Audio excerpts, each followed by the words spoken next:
Hello and welcome to AMM Conversation, official podcast of the Association of Medical Media.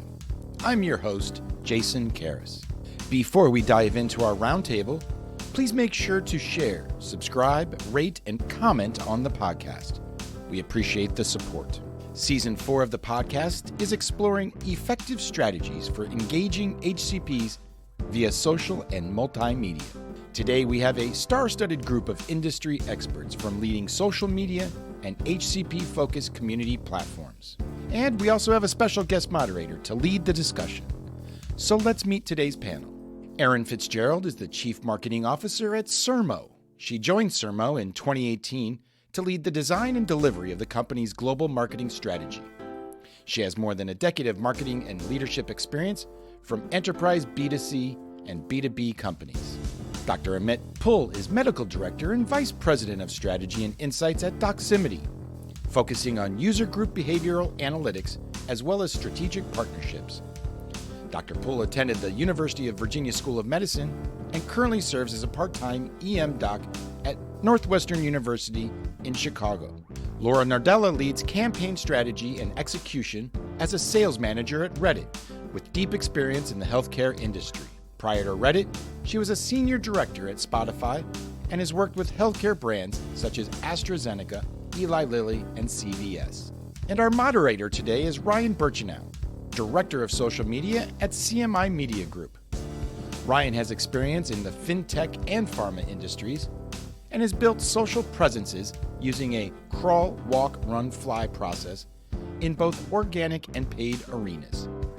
He's a futurist at heart and keeps a keen eye on new tech for enhanced targeting, messaging, and campaign delivery. Thanks to everybody for joining us today. Now I turn the mic over to Ryan. Hello, everybody. I'm Ryan Birchenow, Director of Social Media Marketing at CMI Media Group. So everyone, first question. During COVID this past year, we've seen a huge uptick in digital preferences and social media adoption across all audiences. Can you walk through any specific growth insights you've seen on your platforms from an adoption or usage standpoint since COVID began? Hi, everybody. This is Laura from Reddit. Throughout the pandemic, Reddit's actually seen a surge in traffic and people flocking to the community. Depending on which subreddit, there's been a 20 to 50% increase in traffic since the beginning of 2020, resulting in actually 44% year-over-year increase across daily active users on our platform. And the reason why is because people want that sense of community and belonging, especially in a time of physical disconnection. And when we see people come to Reddit, they're coming to seek information, they're valuing each other for quick responses, emotional support, and really that digital interaction. So whether it was seeking humor during difficult times, learning how to bake sourdough bread, or understanding how to homeschool your kids for the first time, we've seen a massive increase in users coming to Reddit. Hi, everyone. My name is Amit from Doximity. And similarly, we saw a tremendous increase in kind of registration on the network as well as usage of the Doximity platform throughout the pandemic. I think maybe with a slightly different lens on it, a lot of medical professionals coming together, not only for the sense of community, but really trying to get their minds around the explosion in information that was put upon the entire healthcare industry, as well as how to best practice medicine in a new environment. With approaching nationwide shutdowns fairly quickly in the early days of the pandemic, a lot of physicians, myself included, found themselves in a practice environment that was completely different than the one within which they practiced at the beginning of the year. So we saw the groundswell of activity, not only in terms of news consumption and discussion, but the actual practice of medicine. We had a lot more folks pick up our Doximity dialer telemedicine solution and leverage the platform to actually bridge that gap between them and their patients. All told, we got to a point where we have more than 70% of physicians in the country on the Doximity platform, with, again, an explosion in news content that was being consumed, as well as kind of leveraging that content in real time to be able to see their patients virtually, just given the shutdowns throughout the country.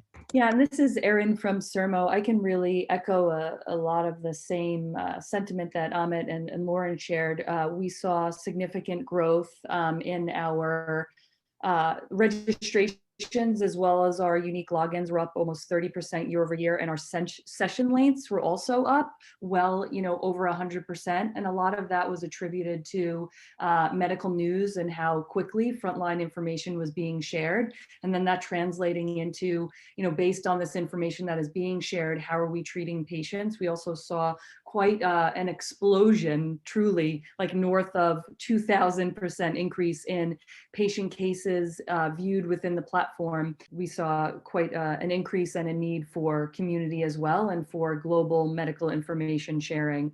That's some really great insight. And from a agency perspective, we were seeing similar percentage increases across the board, whether it was paid search or social. So that aligns with everything that we're seeing. Just really shows how COVID impacted the market, both DTCs and HCPs, and drove everyone online.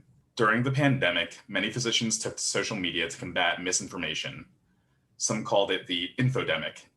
Can you provide any real-world examples of this happening on your platform? What we see across Reddit is people are coming to be informed.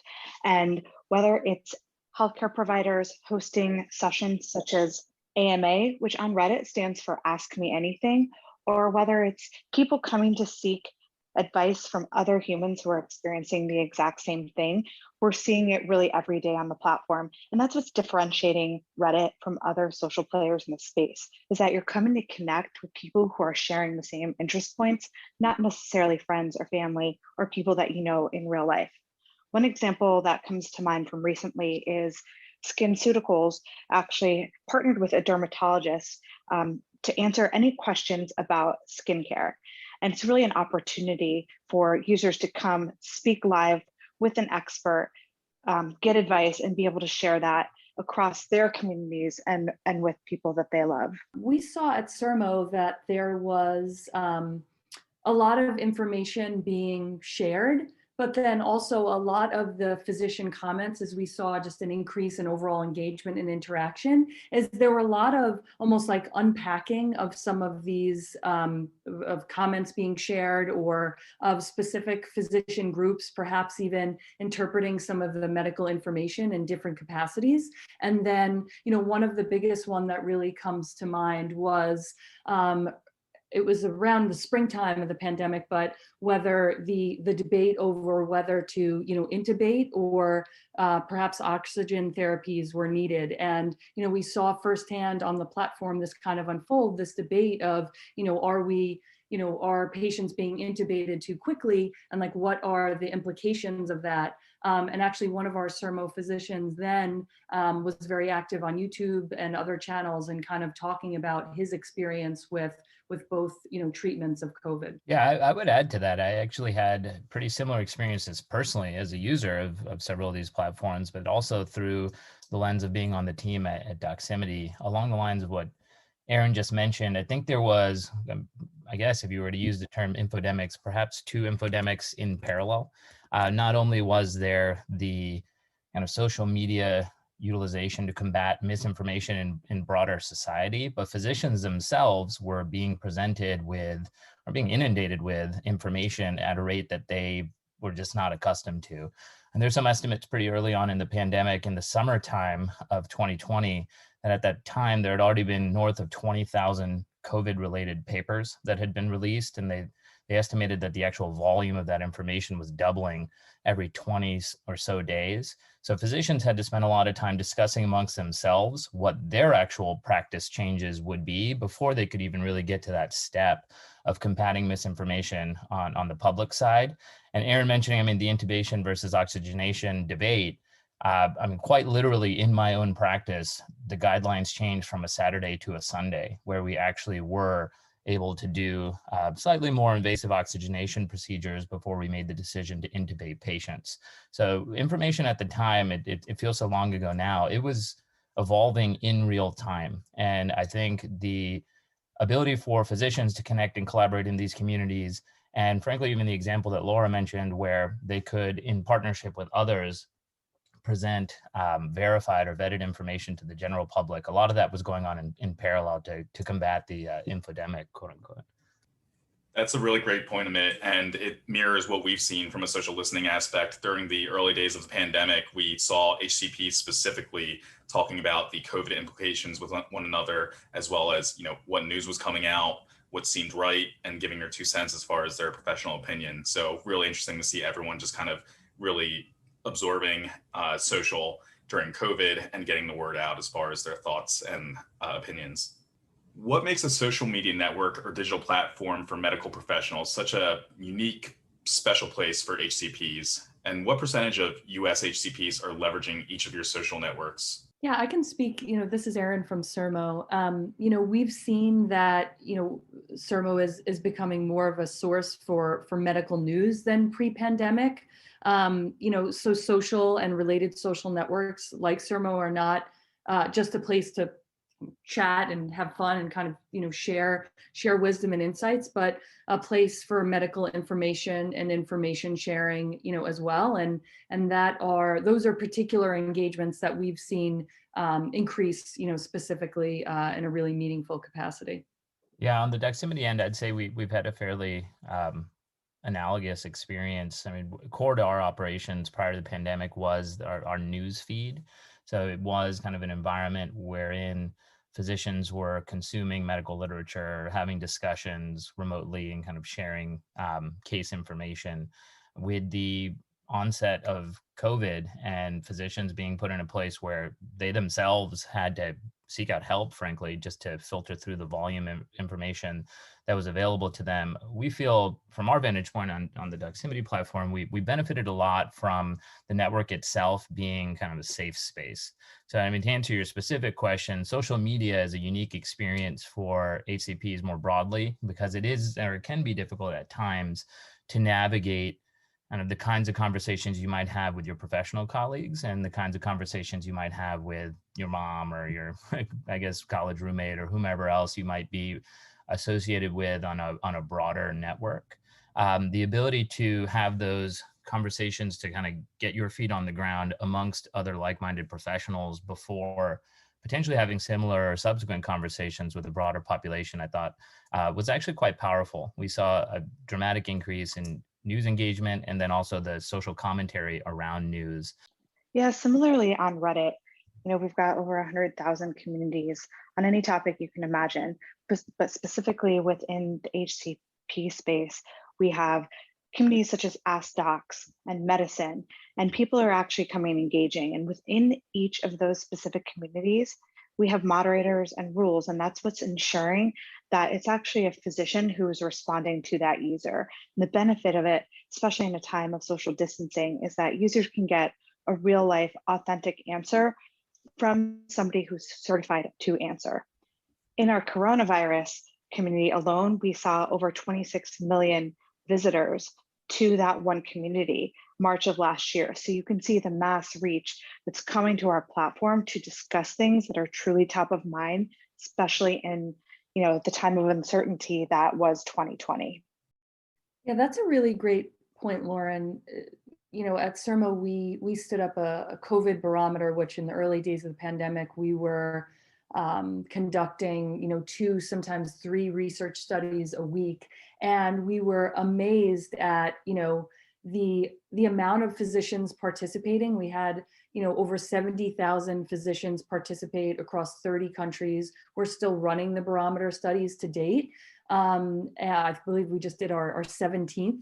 And, we just saw an overwhelming level of participation to really share information and almost like amplify their voices. I think there were so many different avenues for news and information, and more so than some of the other efforts and research studies that we've conducted for public consumption and good. We saw that there was a real like desire by physicians to really make sure that their voice was a part of the national and global dialogue here. Yeah, I think it's pretty amazing how everyone really just activated during this time to share that information. One of the funny tidbits that we noticed just from HCP content creation on networks, we actually saw doctors leveraging memes to summarize conferences while they were remote watching everything during COVID. So that was an interesting change in behavior. That being said, that leads into our next question very well. what are the differences between how an HCP may interact on endemic social website or digital platform like a Doximity or a Sermo versus a more consumer-focused social network like your Reddits, Facebooks, and Twitters of the world? It's just the conversations that might be taking place would be different. In my medical career, have very different conversations about medical topics with my professional colleagues than how I might speak to that same topic with a layperson, a family member, a patient of mine, et cetera. I think Laura mentioned a few moments ago, the ability to verify that physician being who they are can definitely bring credibility into that patient-facing or consumer-facing conversation, and that's critically important. We've had a similar experience at Doximity where even amongst physicians, having the verification of who that person is, the ability to clink into their CV and kind of vet them for the things that they're saying goes a long way in terms of fueling those professional conversations to be potentially practice changing. So a lot of times I'll joke internally when I kind of chat with our editorial and content teams that I never would have thought in residency myself that I'd miss journal club. But once you are out there, out of training, it can occasionally be a pretty lonely place. And as one might imagine, COVID exacerbated that. The conferences weren't quite the same or were just not happening.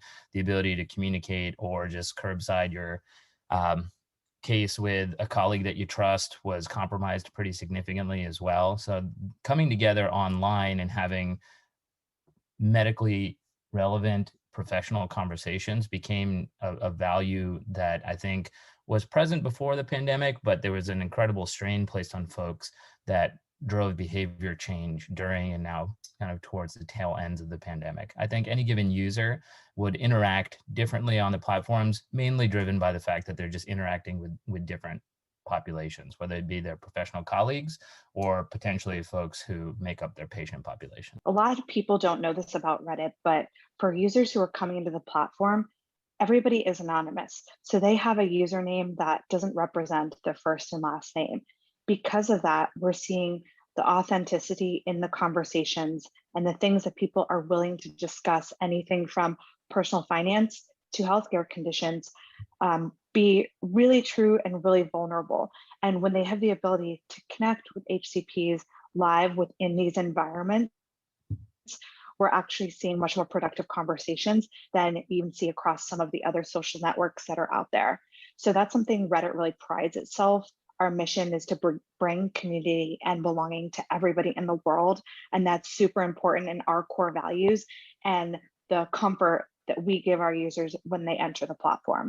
I completely agree with both Dr. Phull and Lauren in that we see we've done some broader social listening initiatives as well, comparing some of the conversations that go on inside the private Sermo platform that's physicians only, as well as on Twitter and some other open or public social forums, and in private when you're communicating with peers and other healthcare professionals. We see you're more likely to share your personal experiences on treatment, to be really comfortable gathering opinions, and also to open patient cases. And it is a source of admittance of I'm experiencing this particular issue with a patient, and seeking advice and help on what that treatment path should be. Wow, there's some really interesting answers. It's interesting how HCPs are people too, so they're on your Reddits, your Facebooks, and your Twitters. But then when they go to the endemic sites, they really kind of open up and get to that opinion level versus giving harder facts that they really truly believe in. So that's great that they can share ideas in a more closely, tightly knit network of authorized and verified HCPs. With pharma marketing to HCPs typically trailing consumer trends by 3 to 5 years, what consumer-focused tactics have wiggled their way into the HCP space this year, and or what is on the horizon? When we take a look at the way that more consumer-facing brands and users are communicating with each other on Reddit, it's really setting the bar for how HCPs can come on board and truly amplify what's already working really well. So, for example, in the pharma space, to date, we haven't yet had anybody actually host an AMA. This is an opportunity to perhaps get a patient testimonial or work with somebody on behalf of your brand to really have a live conversation with Redditors. And we want this to be an opportunity to utilize the power of the platform and that sense of community to truly engage and get your message across to these users when they're in a very relevant moment. They're coming to specific environments to have very deliberate conversations. And we want to invite users all around to come and contribute to that. So we see it across the board with, as you mentioned, more consumer facing trends, et cetera. Amit, seeing as you're a doctor, have you seen or are you searching for and finding any HCP influencers on new media like TikTok or Clubhouse? I find myself in a weird spot where I'm old enough now that I'm probably not as hip as some of the younger folks who use the newest social media technology. But oddly enough, I've backed into it in a professional capacity where I myself and certainly colleagues of mine have seen tremendous impact that can be wrought by connecting with patients where they are. So I don't personally seek out HCP influencers per se, but I am definitely keenly aware of this growing class of folks who have actually taken to these new mediums in order to more effectively communicate with their patients.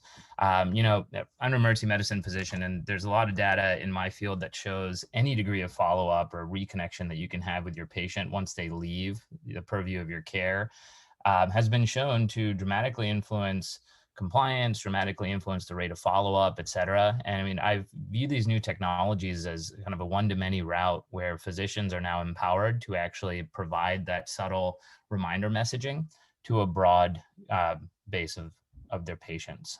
So it definitely is a thing that I think has some staying power, and it's wonderful to watch. I mean, physicians traditionally, I think, are somewhat categorized as technological laggards or dinosaurs, I guess. They're slower to pick up these newer technologies. I think that's more indicative of the healthcare industry more broadly than the individual physicians. You see a lot of folks now who are bridging that gap and educating large swaths of their patient base via these new technologies. Yeah, Dr. Phull, I think that's a really important point to make, one about the follow-up and engaging patients where they are. But, just my purview as a marketer is that, from my experience at Sermo and some of the really popular content, types, sometimes it is, at the end of the week, we'll do something that's like a healthcare oriented, joke, or, what's your spring Spotify playlist, just to get dialogue, going. And I think that what we see high levels of engagement around some of our lighter content that maybe just, it's a nice way to wrap up the week or kind of think about something other than some of the crises that we've, all been in to a certain degree. And I think engaging with patients and physicians also having an outlet that is a little bit more, lighthearted, I think it will really contribute to a deeper level of, attention and awareness of people's health as well. It's probably one of the most important aspects of all of our lives that not a lot of people spend much time with. They're very easy to ignore, whether it be chronic conditions or other areas of their health. So any ways that we can have people focus more on their health, I feel like some of these lighter aspects should move the needle. Yeah, totally agree. Similar observations on the Doximity end of the spectrum. I think, Ryan, you mentioned it earlier. You had physicians who were sending out memes from conferences. Erin, I couldn't possibly agree more. I think any community that deals with as many serious things as kind of the user base of a physician network does appreciate levity when appropriate. So anytime that you can sprinkle on some lightheartedness and still communicate something that's educational, it's better for everyone.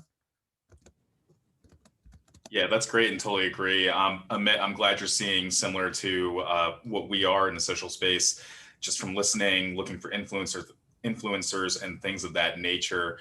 It was great during COVID, during the ASCO conference, we actually found an oncologist named Dr. Don, who was doing TikTok recaps of what he heard at the conference and what he is excited to hear about.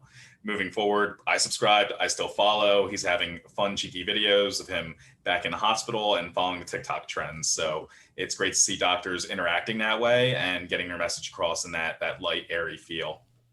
We'll be back after a quick message from the Association of Medical Media.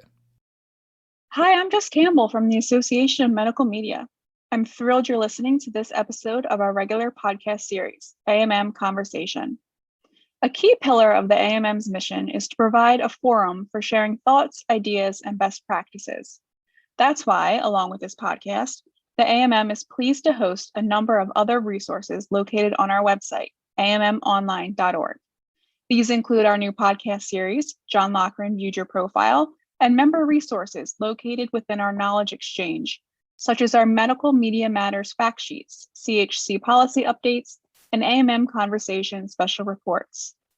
Check out these resources, become a member of the Association of Medical Media, and keep an eye out for information regarding our annual Nexus Awards planned for June 15th by visiting ammonline.org. We're back with Reddit's Laura Nardello, Sermo's Erin Fitzgerald, Doximity's Amit Phull, and our moderator, Ryan Birchenow. Let's get back to the conversation. So I wanted to talk about targeting. We all know how important targeting is to make sure that you're getting to the right audience at the right time. But from a content perspective, what have you noticed that resonates really well with health audiences? Can you give an example, Laura? Hey, Ryan, absolutely. What we find is resonated with pharma is really the ability to speak to people when they're in the right mindset. And what I mean by that, I'll give you an example of Simple Health. Simple Health came to us and really wanted to acquire new users from the Reddit platform. So we worked with them to identify a targeting strategy based on who they were looking to reach, passion points to describe their users, and then secondly, communities on our platform that make sense endemically. And as a result, we actually saw Reddit outperform all the other channels that they worked with, both from a cost per acquisition and the ability to actually convert to paying customers at a higher rate. And while this is very much a lower funnel metric that Simple Health was looking to do on Reddit, we're actually utilizing these parameters to make sure that they're having conversations about the right subject. So it's all about making sure we are scaling while maximizing the potential of exposing your message to the right audience. So that's what our team works with our partners to make sure that they're arriving right.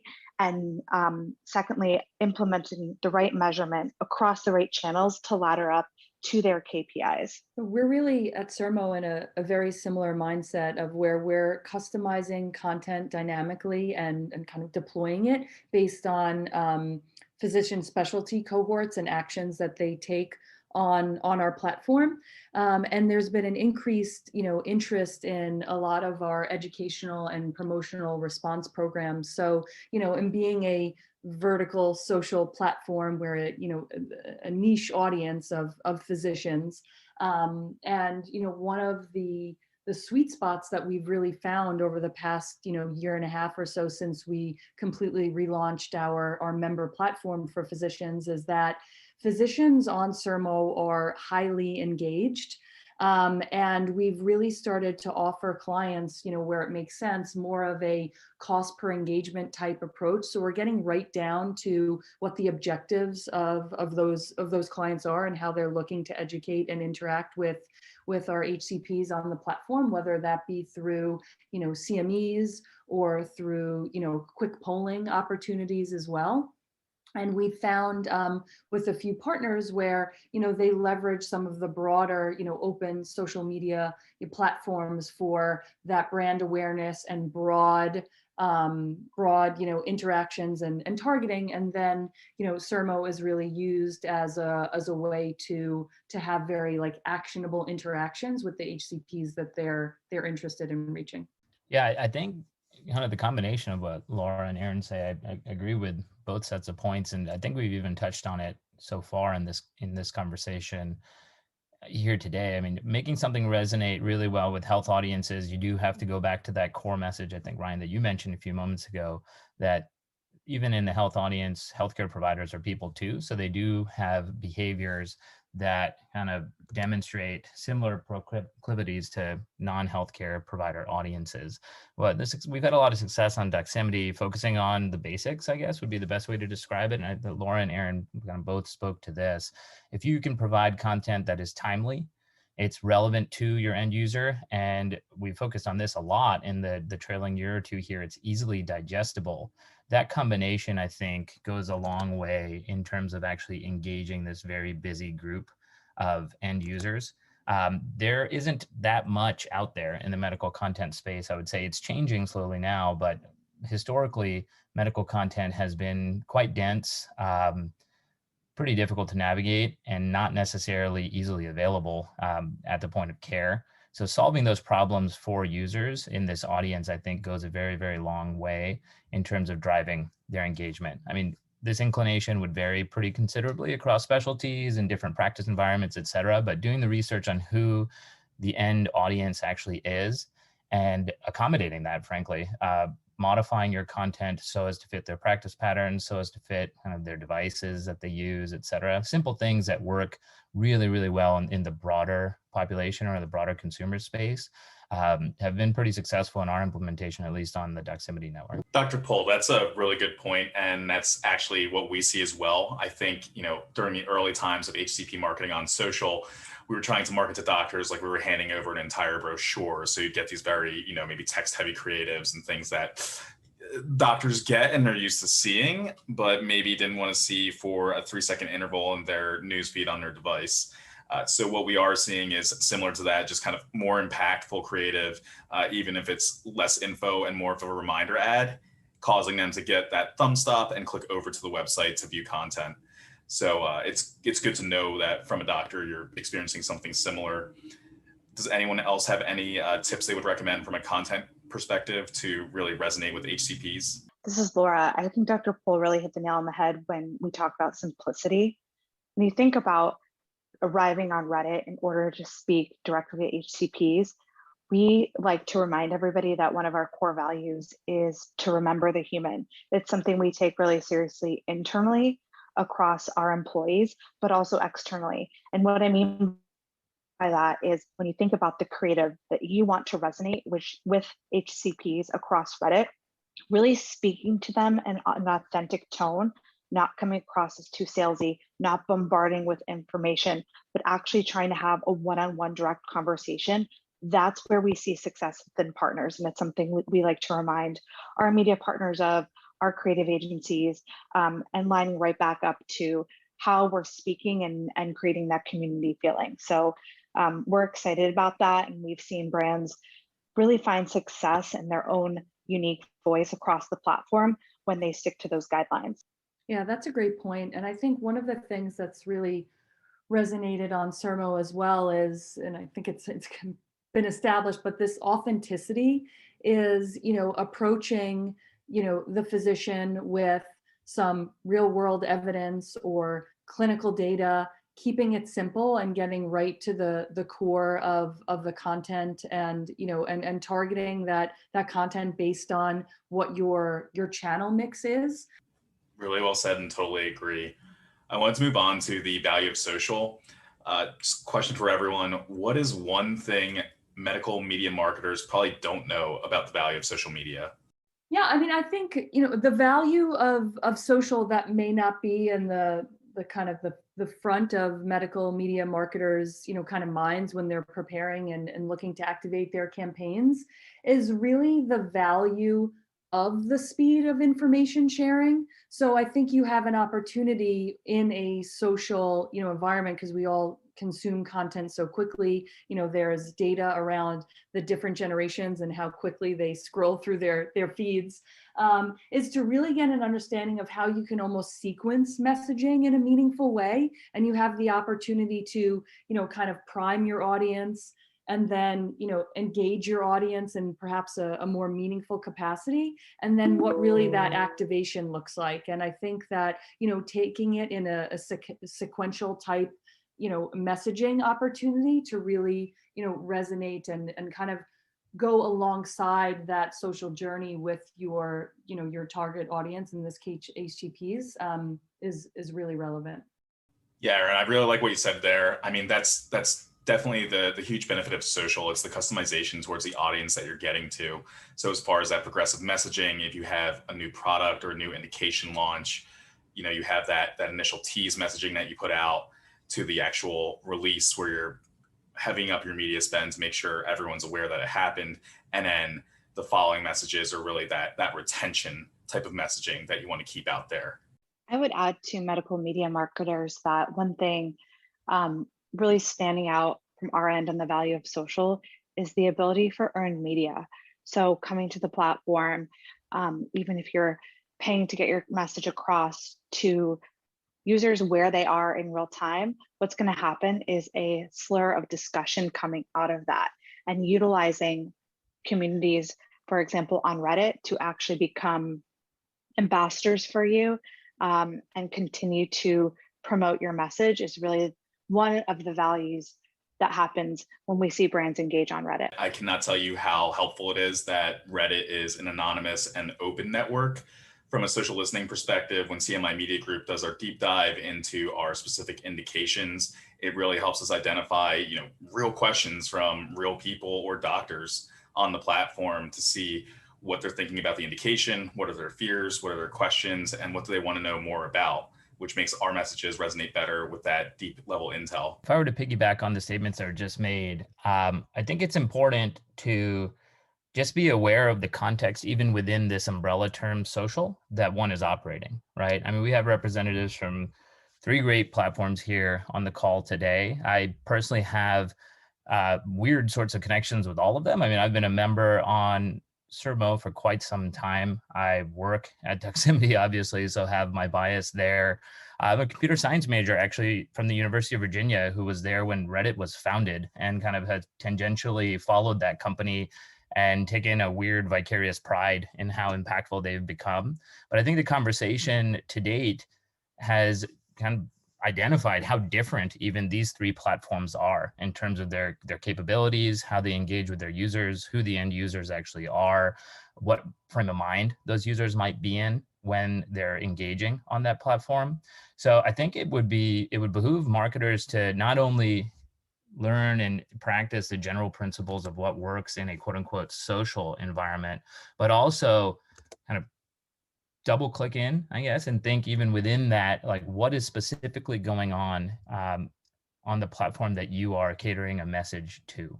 And I think even amongst just our 3 firms here today, you would have some pretty salient differences that would inform how they leverage kind of the concept of social.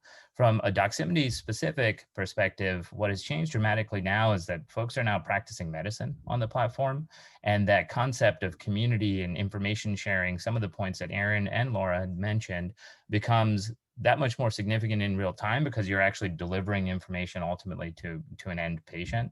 So that's different in a lot of ways than the interactions that folks might be having on Sermo, or some of the examples that Laura had mentioned that are very powerful examples on Reddit.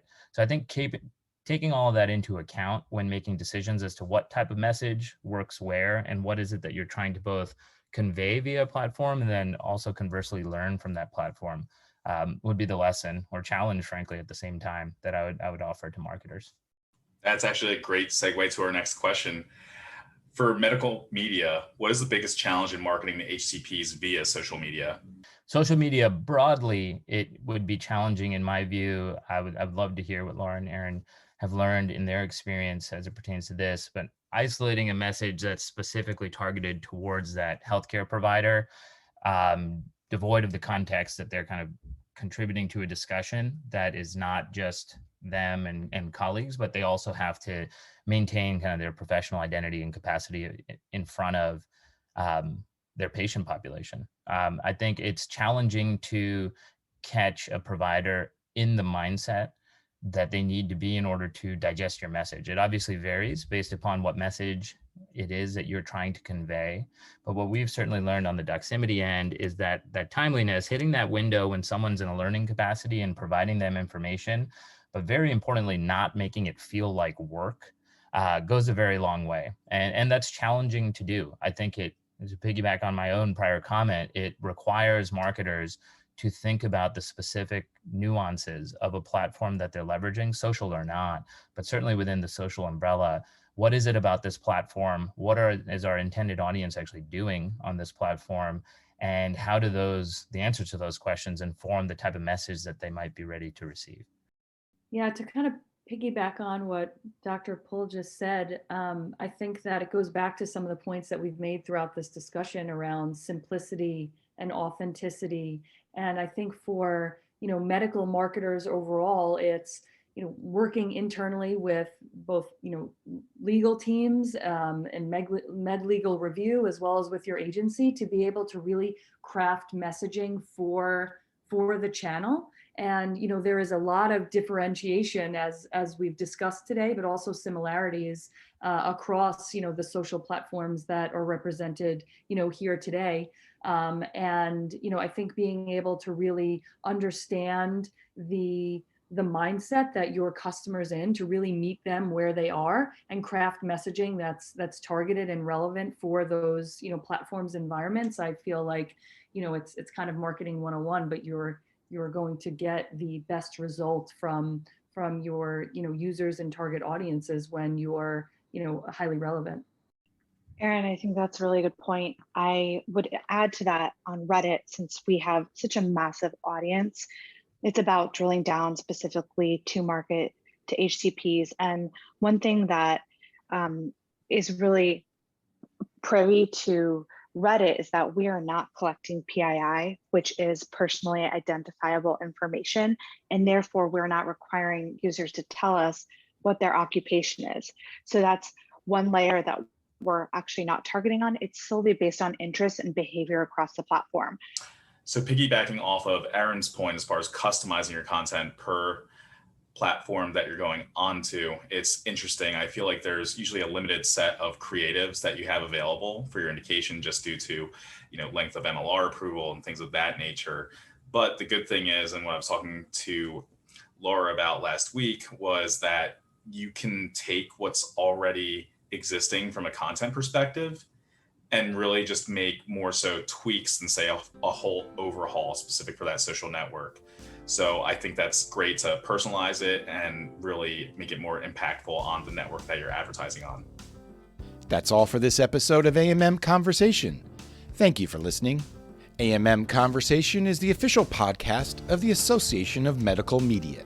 Join me next week for the season 4 finale as I chat emerging trends with up-and-coming medical marketers. Make sure to listen to each and every episode of AMM Conversation on Apple Podcasts, Google Podcasts, Stitcher, Spotify, or wherever you enjoy podcasts.